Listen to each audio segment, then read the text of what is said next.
The purpose of this video is to teach you, if you don't already know, how to use your calculator to approximate a definite integral. I have chosen a problem.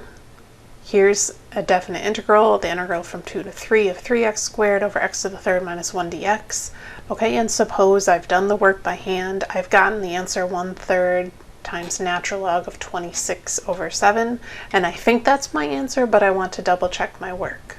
The function I need on my calculator is the fnint function, fnint.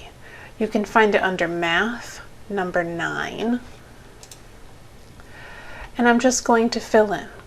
So my lower bound is 2. I'm just using the arrows to navigate between these little boxes. The upper limit is 3. My function is 3x squared divided by, I'm putting parentheses, x to the third minus 1. Oops.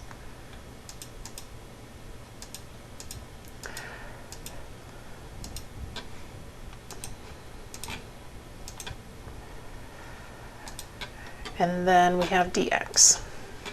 Okay, and I'm just going to hit enter. Now, of course, my calculator is going to give me a decimal, so to see whether I'm right, I need the decimal for my answer.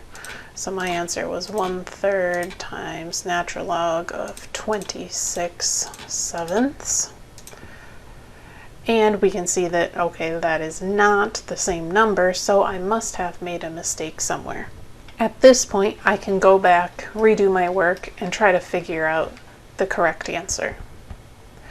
The main point here is how we type this integral into our calculator. Now, some of you may not see this format when you type it in your calculator, okay? Some of you may see a classic format. So now if you go to math and you choose fnint, you're gonna see this. The way you type this in is first you type in your function. So for us, 3x squared divided by parentheses x to the third minus 1. Okay, this is our function. Then we're going to put a comma, and then we need to tell it to integrate with respect to x. So think of this as like the dx. We just put an x there. And then we give it the bounds. So lower bound first, then upper bound.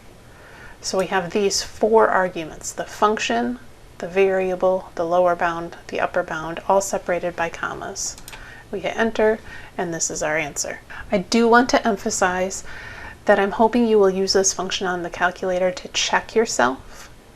However, you should be able to do all the integrals by hand unless a problem specifically says to use your calculator to evaluate.